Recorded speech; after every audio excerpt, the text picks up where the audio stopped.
Kebetulan toilet hotel ada bathtubnya. Cocok deh, mau berendam. Kira-kira jam 10 malam waktu itu, saya masih menikmati berendam air hangat. Sebegitu nyamannya dan ditambah melelahkannya hari itu, saya sampai hampir ketiduran. Tapi nggak jadi tidur beneran, karena sekali lagi saya mendengar suara laki-laki. "Tolong antar kami pulang." Kaget, karena kali ini suara tersebut terdengar lebih jelas dari waktu pertama kali saya dengar. Dan saya yakin suara itu bukan berasal dari kamar sebelah. Terus itu suara siapa? Perasaan saya jadi gak enak. Selesai mandi, saya memutuskan untuk langsung tidur. Gak buka HP atau laptop lagi, rontok badan saya. Sesuai kebiasaan saya, TV tetap menyala dengan suara kecil. Dan gak semua lampu dalam keadaan mati. Lampu kecil di atas tempat tidur, saya biarkan menyala. Saya tidur di tempat tidur yang letaknya dekat dengan jendela. Sementara tempat tidur yang satu lagi gak dibiarkan kosong. Saya letakkan tas pakaian di atasnya. Seperti saya bilang di awal, saya trauma dengan tempat tidur kosong.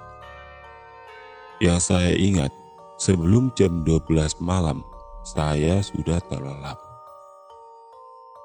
Di dalam tidur saya mimpi seram. Di dalam mimpi, saya didatangi dua orang laki-laki yang wujudnya cukup menakutkan. Laki-laki pertama berpostur tinggi besar, berpakaian laki-laki normal. Tapi ada yang menyeramkan. Laki-laki ini lehernya hampir putus. Darahnya bercucuran membasahi pakaiannya. Laki-laki yang kedua lebih menyeramkan lagi. Dengan postur yang lebih pendek dari laki-laki pertama. Pakaian yang digunakan juga pakaian laki-laki normal.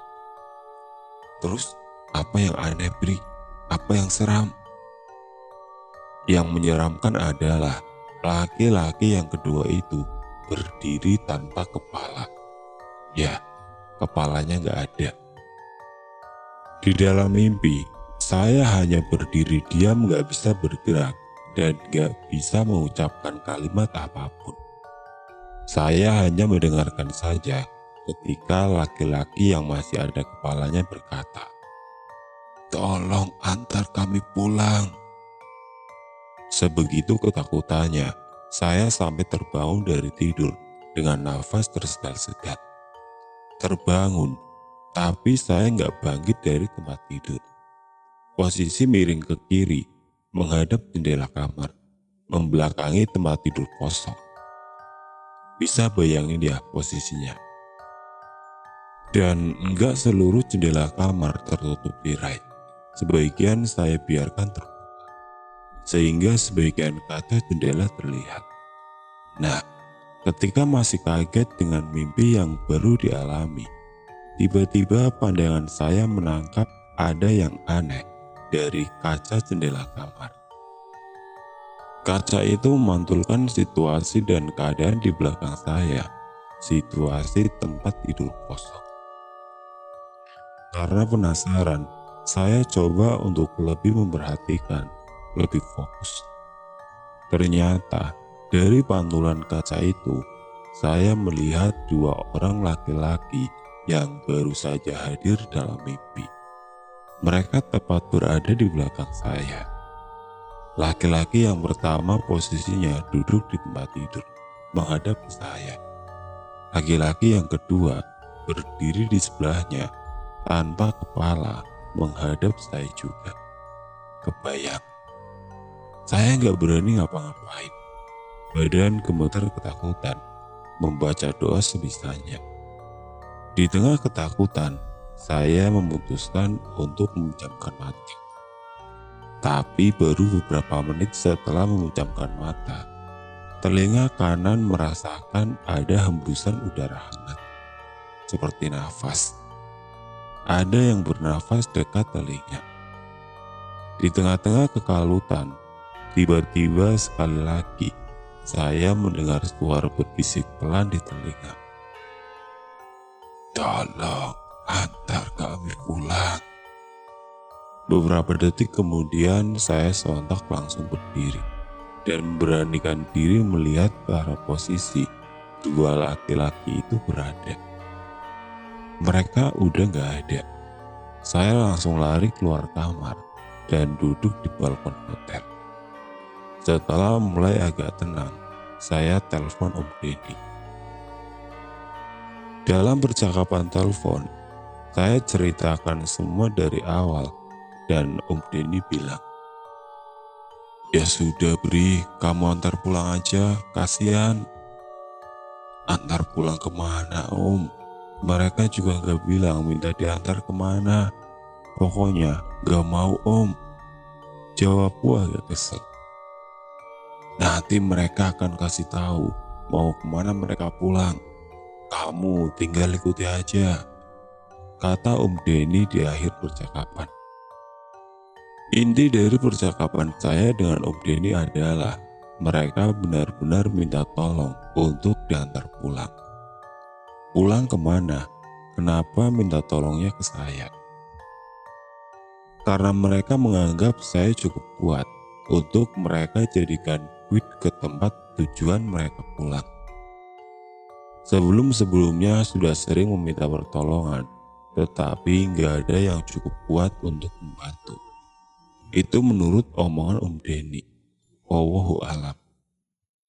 Setelah mulai terdengar alunan suara orang membaca Al-Quran dari masjid-masjid sekitar, saya akhirnya baru berani masuk kamar lagi. Terlelap sebentar.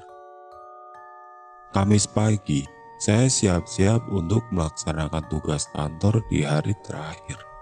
Rencananya saya akan check out Jumat pagi esoknya, langsung balik ke Balikpapan, dan terbang ke Jakarta jam 1 siang. Itu rencananya, tapi pada kenyataannya ternyata nggak berjalan sesuai rencana. Ketika saya sampai di lobi hotel, ternyata Pak supir yang menjemput sudah menunggu. Kami langsung berangkat. Di dalam mobil, Pak sopir yang saya lupa namanya membuka percakapan yang bikin saya kaget.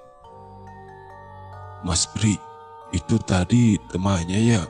Kok nggak diajak sekalian?" "Teman yang mana Pak?" tanyaku penasaran. "Tadi saya lihat Mas Bri keluar dari lift berdua dan berbincang akrab." Padahal ingat banget, tadi di dalam lift saya sendirian sampai ke bawah, nggak ada orang lain. Baiklah. Hari itu saya fokus bekerja. Badan lemes banget, seperti ada karung pasir di pundak. Berat. Saya pikir karena memang kurang tidur pada malamnya. Beberapa rekan klien bilang wajah saya pucat. Beberapa kali saya bengong. Saya bilang saja, mungkin karena kecapean. Untungnya, tugas kantor selesai nggak sore-sore amat. Jam 2 siang sudah beres. Syukurlah, saya bisa balik ke hotel lebih awal dan mau bayar tidur. Sesampainya di hotel, saya langsung tepar. Terlelap tanpa sempat mandi dan ganti baju. Capek banget rasanya saat itu. Di dalam lelapnya tidur, sekali lagi saya bermimpi. Dua orang itu kembali datang, dan sekali lagi juga mereka bilang, "Tolong antar kami pulang." Saya terbangun dari tidur saat menjelang maghrib. Bangun tidur, badan malah terasa capek banget, buru-buru seger. Saya ngelamun bentar mikirin mereka yang berisik banget minta antar pulang. Beberapa saat lagi malam menjelang, dan malam Jumat pulang. Perasaan saya bilang, kalau malam nanti pasti akan lebih heboh dari malam sebelumnya. Daripada tersiksa lagi semalaman, akhirnya saya memutuskan untuk check out selepas maghrib. dan langsung berangkat menggunakan travel ke Balikpapan. Saya cari hotel di Balikpapan aja. Saya mau tenang. Enggak memperdulikan omongan Om Denny yang nyuruh saya untuk mengantar mereka pulang. Saya langsung berkemas dan berangkat ke Balikpapan. Bodoh amat. Untungnya saya masih dapat tempat duduk di travel tujuan Balikpapan. Walaupun dapat mobil terakhir hari itu, keberangkatan jam 10 malam. Jam 9 malam saya sudah sampai di Full Travel. Hanya ada beberapa orang di dalam ruang tunggu. Mungkin karena bukan hari libur atau musim liburan, jadi jarang ada orang berpergian keluar kota. Mungkin. Mendekati jam keberangkatan, yaitu jam 10 malam, ruang tunggu semakin kosong. Hanya ada saya dan seorang laki-laki berumur 30 tahunan. Tepat jam 10 malam, Pak sopir bilang mobil akan berangkat. Kami para penumpang dipersilahkan masuk. Benar saja, mobil benar kosong. Penumpang hanya 2 orang, hanya ada saya dan laki-laki yang tadi saya bilang. Saya duduk tepat di belakang kursi sopir